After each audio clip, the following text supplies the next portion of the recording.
Okay, welcome back to the channel. So today we're talking about controlling or changing patches from your external modules from your MPC, your hardware modules. So first of all, I have to say that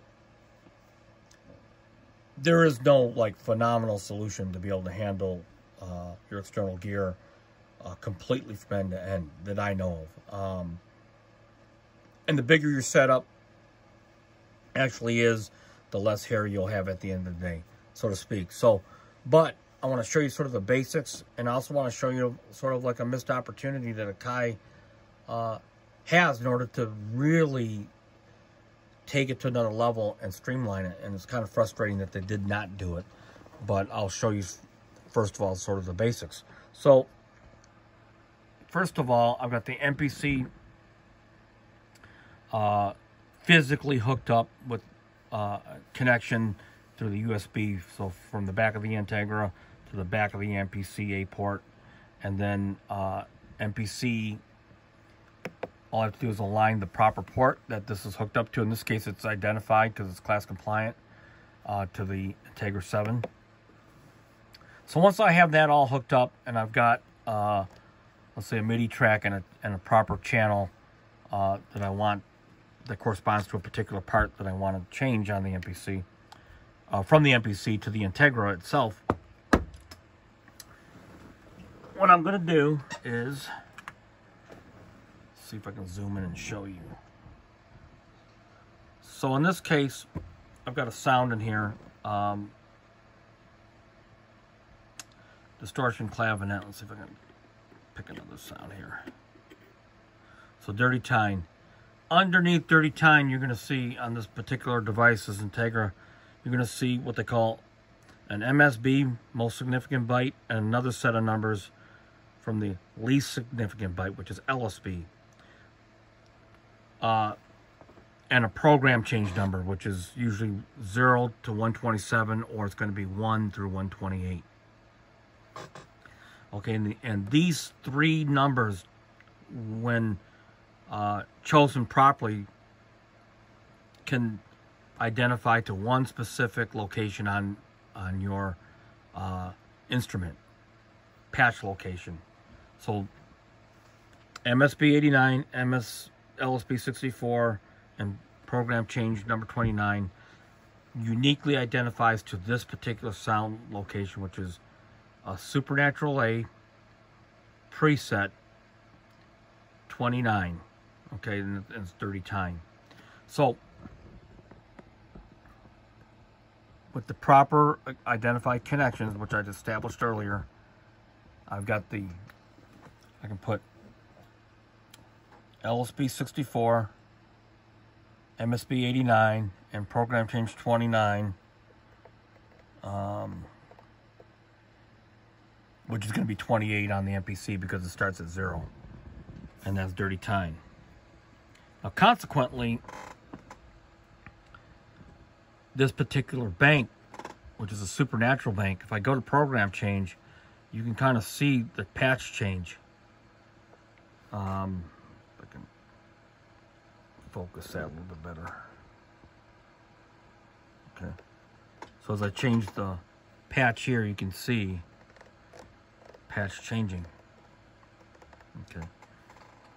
So in a particular sequence, track 1, and it happens to be a MIDI track, and it's corresponding to channel 1, which happens to be associated to channel 1, part 1 on the Integra. If I were to save this sequence and load it back up, providing that this was still hooked up to the same port, it would actually pull up that sound without me having to recall it again and try to remember what was on what track. Okay, and no matter how complex your setup is, it's actually going to do that consistently through MIDI. Even if you had more stuff hooked up to it, let's say a Triton, a Summit, Waldorf microwave, doesn't matter what was hooked up to it, as long as you have all these ports specified and the configuration is original to when you originally set all the proper settings, the MSB LSB program change, the MIDI port, the MIDI channel. Okay, so Pretty convenient, pretty cool. The one missed opportunity, however, that Akai could have done and didn't is, as you can see, you've got the pencil icon, you have the port, you have the MSB LSB, and you have the program change, right? And then you have a name. So if I were to name this Pure Read, right? Okay.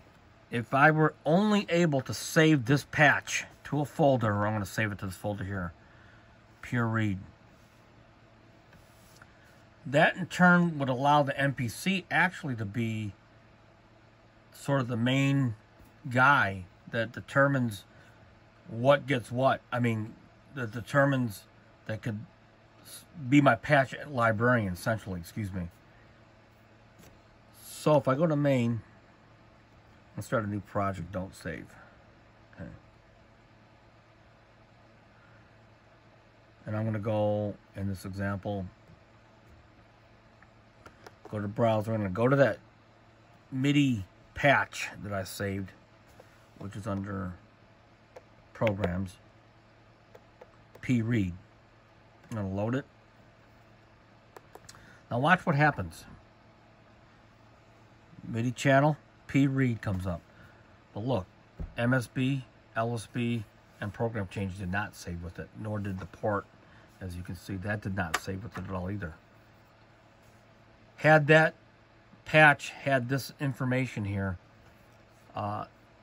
it would have taken managing sounds from your external devices to a whole nother level. It's just a missed opportunity that Akai hopefully will implement in the future. So, because you could go through all your external gear, save the patches that you want into a common folder, and then when you want that patch, as long as you have everything hooked up the same way, you'd be able to recall it up. In this case, you're limited only for recall by saving patch data within a sequence, within a project, and then calling that project back up, which is unfortunate. It's a missed opportunity by Akai. But as far as like the basics of the functionality of it, which is the other part of this video, is being able to, let's see, this is where having the keypad on MPCX is so much better. But I'll change this to 64. Port the Integra. Okay, as you can see, the patches are changing without me having to reach over to the module. So that part of the functionality works relatively well. Very well, actually. You just need to have access to the MSB LSB program change numbers, which you can get from any online manual from any of your manufactured devices. And so it's just one more method to deploy to help with the workflow. As you can see, if I go to